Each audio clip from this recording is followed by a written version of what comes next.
and welcome to Session 2 of the National Black Feminist Book Group. My name is Michelle Odom, and I am one of the co-hosts along with Randy Henderson.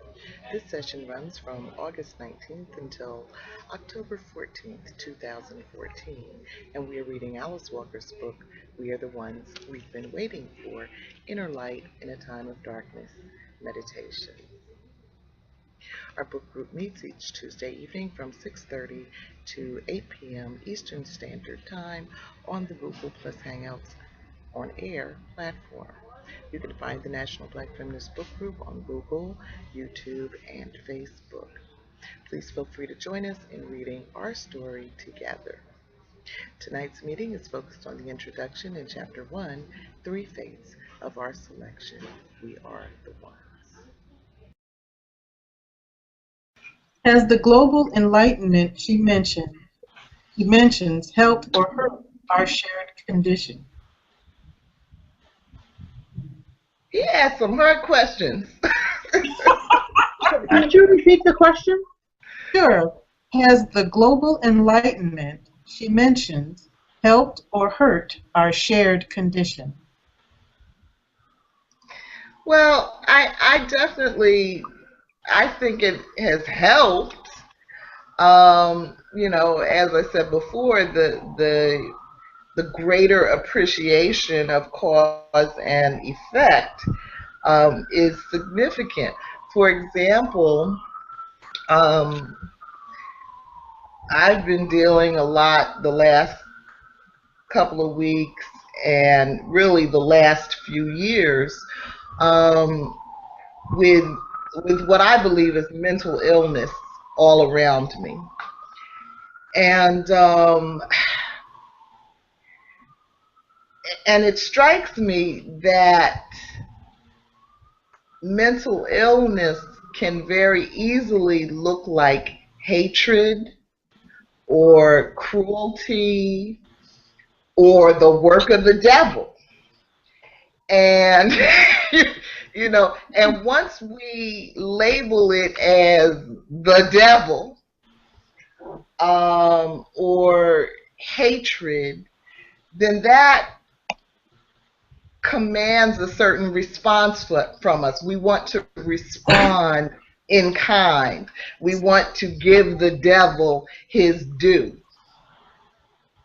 But if we can think of it as mental illness, then that generally requires a different kind of response. We don't feel as hard.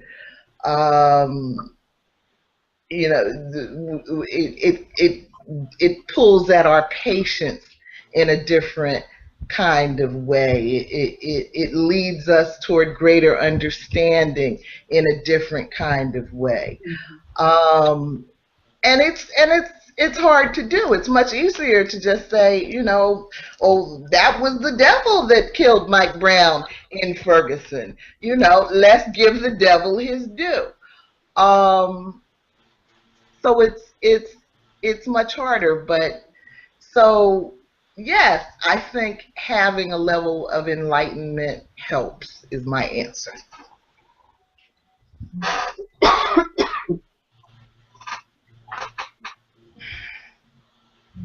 Anyone else? Thank you. I like hearing about mental illness and just bringing that perspective into the conversation. I thought that was really, really helpful for me. Thank you. You're welcome.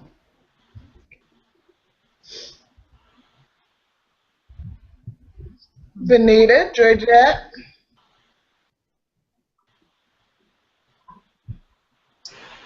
I was just thinking about mental illness and how it's nothing new about it.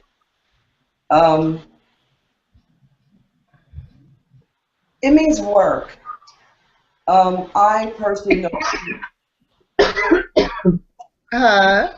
I personally have known people that have suffered from one form of mental illness or another. And I think since even with enlightenment, we still become so distant and so faceless and so desensitized.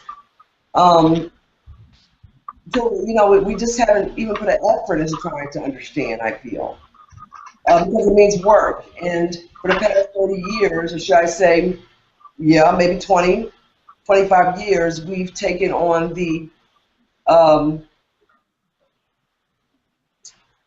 idea that we're supposed to live in the easy. So none of us, we really don't take the time to understand and to try to help or get help for those that have mental illness. We had an incident that happened today, last night in Hartford, Connecticut, where an uncle obviously has some mental issues, stabbed his 1-year-old niece to death.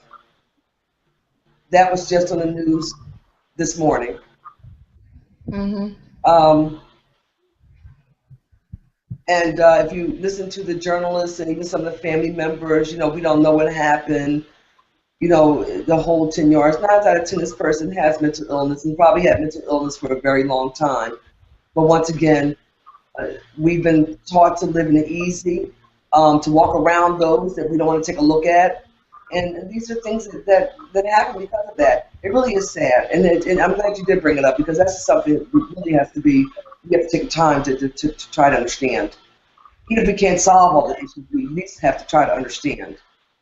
And what I have learned, in my own life is that you still need to protect yourself. Once you have labeled someone mentally ill, and you want to be compassionate and understanding and gentle and tender and all of that, you still need to protect yourself, because they really may not have the kind of self-control that would allow them to just be freely moving through society. But labeling them mentally ill, is different than labeling them a witch, and deciding that they must be burned at the stake. So it does. It matters what we think we see before us. In my processing my feelings around Mike Brown, I was watching a video of an interview of Frances Cress Welsing, Dr. Welsing, and she was talking about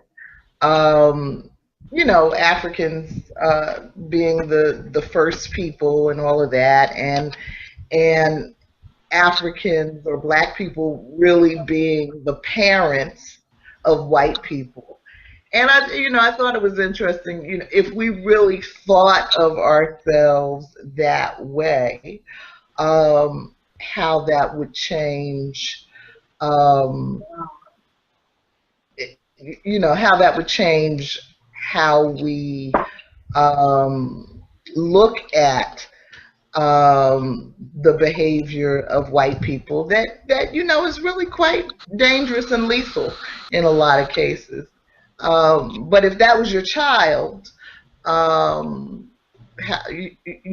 what would our response be? So I don't know. You guys ready to move on to the next section?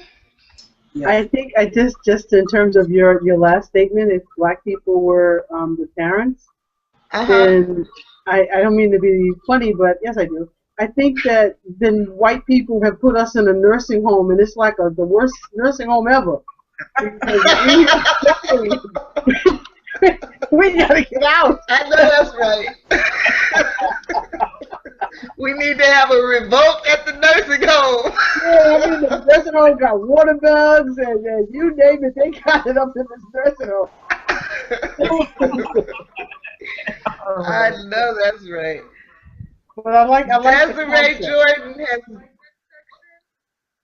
Thank you.